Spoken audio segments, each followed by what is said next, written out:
नमस्कार, मैं आपका दोस्त ऋषि अपने इस YouTube चैनल ऋषि टॉक्स में आपका स्वागत करता हूँ। आज का वीडियो मैं कुछ टॉपिक्स के साथ शुरू करने जा रहा हूँ।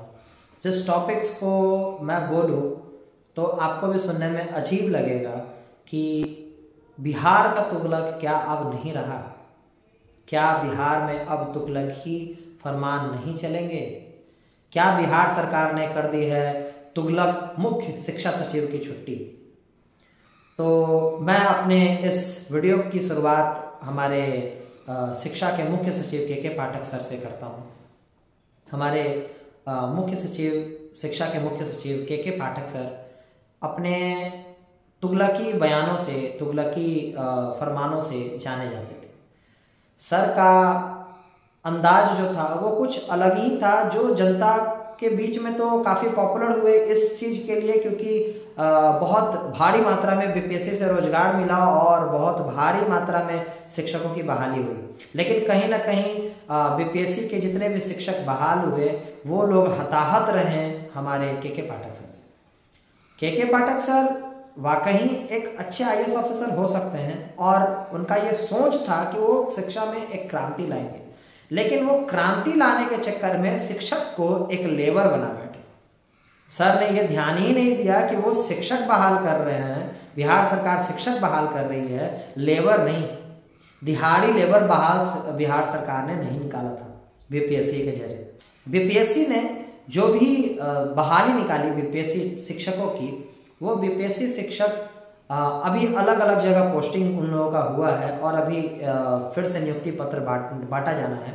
और पिछले बार जब नियुक्ति पत्र बांटी गई थी तो ये देखा गया था कि जो शिक्षक थे, शिक्षकों के बीच में किरकिरी हो गई थी नीतीश कुमार की, क्योंकि हमारे जो के पाठक सर हैं, के पाठक सर अलग ही अंदाज में नजर आते हैं। के पाठक सर न शिक्षा मंत्री की सुनते हैं, न सरकार की सुनते हैं, वो अपने बयानों से, वो अपने फरमानों से जाने जाते हैं।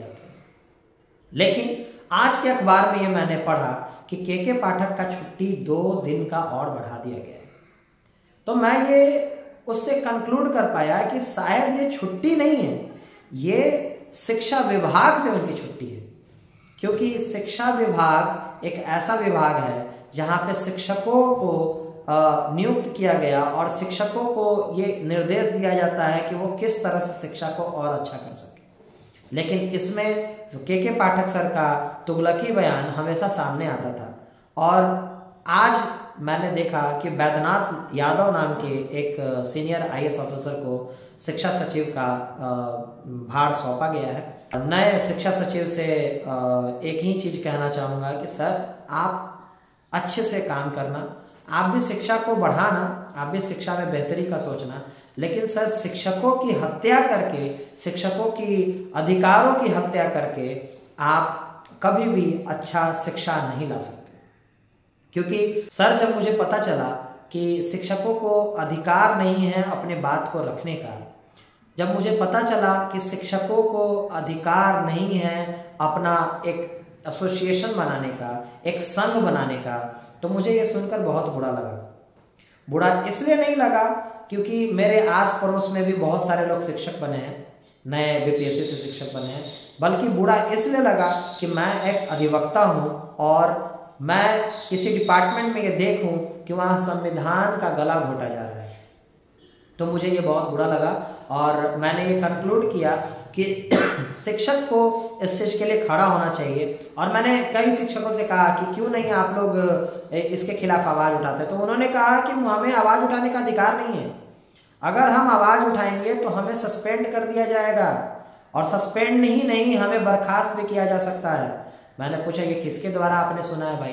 तो उनका कहना था कि हमारे शिक्षा के मुख्य सचिव के पाठक सर का ये कहना है कि कभी भी जो भी नए अभी नियुक्त हुए हैं, इन सारे नियुक्ति वाले शिक्षकों को कोई भी संघ बनाने का अधिकार नहीं है और कहीं भी बयान देने का अधिकार नहीं है। तो सर मैं आपसे कुछ यही कहना चाहूँगा कि सर आप किसी के पास से संवैधानिक अधिकार नहीं छीन सकते। सर संविधान हर सिटीजन्स को ये राइट देता है कि वो अपनी बात को रख सके।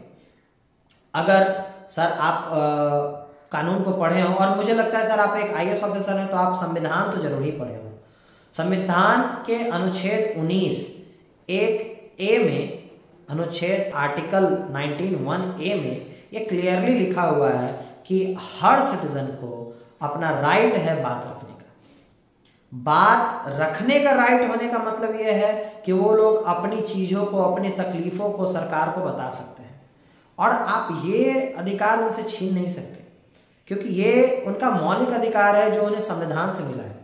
लेकिन मैंने ये सुना तो मुझे बहुत ही खराब लगा। और दूसरा ये भी मैंने सुना कि उन लोगों को कोई संघ बनाने का अधिकार नहीं है। सर, आप संघ बनाने का अधिकार छीनने वाले कौन होते हो?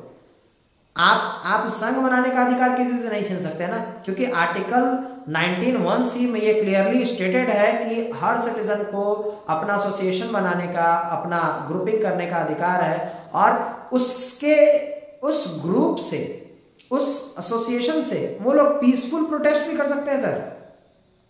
तो जब आप ग्रुप बनाने का अधिकार ही नहीं दे रहे हैं तो मैं तो इस चीज़ के लिए डेफिनेटली श्योर हूँ कि आप उनको प्रोटेस्ट करने का अधिकार भी नहीं देते होंगे। तो मैं बस आपसे यही कहना चाहूँगा कि आपने जो भी फरमान सुनाए उन फरमानों में आपको ये ध्यान देना चाहिए था कि शिक्षक जो हैं वो लेबर नहीं है, शिक्षक शिक्षक है। और शिक्षक वही शिक्षक हैं जो जिनके दम पे, जिनके कारण आज भारत आज़ाद है। शिक्षक और अधिवक्ता, इन दोनों का जो रोल रहा था भारत को आज़ाद कराने में, इसको आप भूल नहीं सकते हैं सर। तो इसलिए शिक्षकों को लेबर ना समझा जाए। और नए जो बैद्यनाथ यादव सर अभी ज्वाइन किए हैं शिक्षा सचिव के रूप में, इनसे मैं यही उम्मीद करूंगा कि शायद ये इन सारे तुगलकी बयानों से साइड हट के शिक्षकों के लिए कुछ काम करेंगे, शिक्षा व्यवस्था में कुछ काम करेंगे, ना कि उसी तुगलकी विचारधारा को आगे बढ़ाएंगे। तो बैद्यनाथ यादव सर को बहुत बहुत बधाई है इस नए पोस्ट के लिए। उनको शिक्षा का कार्यभार दिया गया है और वो आज से संभाल लेंगे इस कार्यभार को। तो मुझे यही कहना था कि अगर बैद्यनाथ यादव सर अगर शिक्षकों के लिए काम करेंगे तो इसका कहीं ना कहीं डायरेक्ट फ़ायदा सरकार को भी होने वाला है और सरकार इस चीज़ को भली भांति जानती है। इसीलिए सरकार ने ये डिसीज़न भी शायद लिया है कि के पाठक सर को शिक्षा विभाग से ही हटाया जाए, क्योंकि शिक्षा विभाग ऐसा विभाग है जहां अंधेरी नगरी चौपट राजा का हिसाब है। हमारे जो शिक्षा मंत्री हैं वो आए दिन अनर्गल बयान देते रहते हैं, कभी रामचरितमानस पे बोलकर विवाद में रहते हैं। और आज ही मैं न्यूज़पेपर में पढ़ रहा था, आज तो सर ने कह दिया है कि भाई मंदिर का रास्ता जो है वो मानसिक तनाव का रास्ता है। अब पता नहीं सर क्या इम्पोज करना चाह रहे हैं, क्या सर मुगल काल फिर से लाना चाहते हैं भारत में। तो सर अगर मुगल काल आप ऐसा उम्मीद कर रहे हैं तो आप गलत उम्मीद कर रहे हैं, क्योंकि सनातनी अभी जिंदा है। हो सकता है उस समय मुगलों का आगमन बर्दाश्त कर लिया गया, लेकिन अभी अगर आप चाह रहे हैं ये सारी चीज़ें तो ये चीज़ें नहीं होने वाली हैं। और सर मैं तो आप सबसे रिक्वेस्ट करूंगा सर, एटलीस्ट 22 जनवरी तक तो मुंह बंद कर लीजिए। 22 जनवरी तक अपने मुंह को ताला लगा लीजिए सर, क्योंकि मैं बता रहा हूँ सनातनी अलग ही मोड पे हैं। आपके सरकार को नुकसान हो जाएगा सर, और आपके सरकार को नुकसान होने से क्या होगा कि आपको कोई गद्दी नहीं मिलेगी। अभी तो शिक्षा मंत्री बन बैठे हैं, आपको फिर कोई नहीं पूछेगा। हाँ, आपको इस चीज़ का हो सकता है कि भरोसा हो कि भाई पेंशन तो बैठ के खाएंगे ही खाएंगे। लेकिन चलिए खैर कोई नहीं। के पाठक सर ने शिक्षा मंत्री की भी छुट्टी कर रखी थी और अभी बिहार सरकार ने शायद के पाठक की छुट्टी कर दी है। तो इसमें कहना बिल्कुल भी गलत नहीं होगा कि शायद तुगलक अब बिहार में नहीं रहेगा।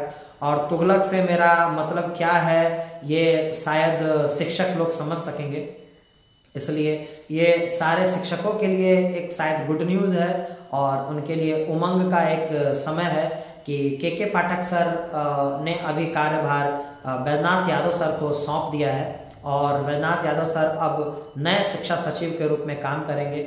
और उम्मीद यही सारे शिक्षकों को भी बैद्यनाथ यादव सर से होगी कि बैद्यनाथ यादव सर कम से कम शिक्षकों के लिए सोचेंगे, क्योंकि आए दिन शिक्षकों का प्रॉब्लम जो है वो मीडिया में सामने आ रहा है। कुछ लेडीज़ टीचर ऐसी हैं जो कुछ नक्सली बेल्ट में उनका ट्रांसफ़र कर दिया गया है, उनका पोस्टिंग कर दिया गया है, क्योंकि नियोजित वाले जो थे वो लोग भी इससे बीपीएससी के तरफ से टीचर बने, तो उन लोगों को कहीं ट्रांसफ़र कर दिया गया और जो नए नए नियुक्त हुए हैं उनको तो खैर सुदूर क्षेत्र ही मिल रहा है, उनको किन्हीं को भी नया, मैं तो नहीं सुना हूँ कि किन्हीं को भी बहुत अच्छे शहर में मिल गया है।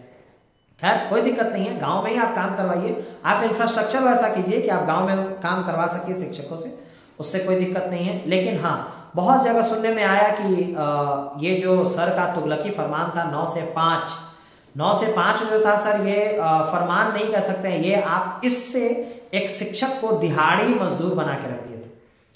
और मैं तो चाहूँगा कि सरकार इसके लिए जरूर कोई ना कोई एक्शन ले और इस समय को थोड़ा बदला जाए, क्योंकि शिक्षक हैं वो दिहाड़ी मजदूर नहीं है कि वो सुबह से लेकर शाम तक बिल्कुल ही मजदूरी करते रहेंगे। वो शिक्षक हैं और उनको शिक्षक के तौर पे ही ट्रीट किया जाए तो ज़्यादा अच्छा होगा। इससे राज्य का भी विकास होगा और शिक्षा का भी विकास होगा, ना कि शिक्षकों को ज़्यादा देर बैठा लेने से आप विकास करवा लीजिएगा। शिक्षक 9 से 5 रहेंगे और उनके पास जब छात्र ही नहीं है पढ़ाने को, तो फिर वो किसे पढ़ाएंगे? कोई नहीं है उनके पास पढ़ाने को। मैंने बहुत सारे स्कूल में पता किया, बहुत सारे मेरे जान पहचान में भी बहुत सारे लोग शिक्षक बने, तो पता चलता है कि उनका विषय ही उनके स्कूल में मौजूद नहीं है। जैसे कुछ स्कूल में पता चला कि फिजिक्स के टीचर उनको वहाँ भेज दिए गए हैं और वहाँ फिजिक्स की पढ़ाई नहीं होती है, 11th-12th में साइंस है ही नहीं वहाँ। कुछ जगह मैंने सुना कि कंप्यूटर के टीचर भेजा, वहाँ एक कंप्यूटर सेट नहीं है। तो सर इन सारी चीज़ों पे थोड़ा ध्यान देना पड़ेगा। तो हर जगह इंफ्रास्ट्रक्चर को बिल्ड करना बिहार में ज़रूरी है और उम्मीद करता हूँ कि बैद्यनाथ यादव सर जो नए नियुक्त हुए हैं शिक्षा सचिव के रूप में, उन्हें वो काम अपने हिसाब से ही करना होगा, ना कि तुगलकी विचारधारा से काम करेंगे वो। और सारे शिक्षकों को इस चीज़ के लिए बहुत बहुत बधाई कि जो भी अभी नए नए नियुक्त हुए हैं उन सबको बहुत बहुत बधाई कि उनका मेहनत फाइनली रंग लाया और वो नए शिक्षक के रूप में नियुक्त हुए हैं। आप भी मन लगाकर बच्चों को पढ़ाइए, क्योंकि बिहार की शिक्षा व्यवस्था बहुत ही खराब है। उसको बढ़ाने में, उसको आगे बढ़ाने में सारे शिक्षक ही योगदान देंगे तो कुछ हो सकता है। इसलिए सारे शिक्षकों से उम्मीद मैं करूँगा कि वो भी मन लगाकर सारे बच्चों को पढ़ाएंगे। और मैं शिक्षा मंत्रालय से या शिक्षा सचिव से, दोनों से ये उम्मीद करूंगा कि आप शिक्षक के साथ मिलजुल कर चलें और कृपया कर शिक्षक को अपना संग बनाने का मौका दें, अपनी बातों को रखने का मौका दें। अन्यथा इसके ऊपर अगर कोर्ट एक्शन लेगी तो फिर वही करना पड़ेगा। तो बेइज्जत होकर करने से अच्छा कि सर आप खुद से ही कर दीजिए। खैर चलिए, जय हिंद, जय भारत, जय बिहार।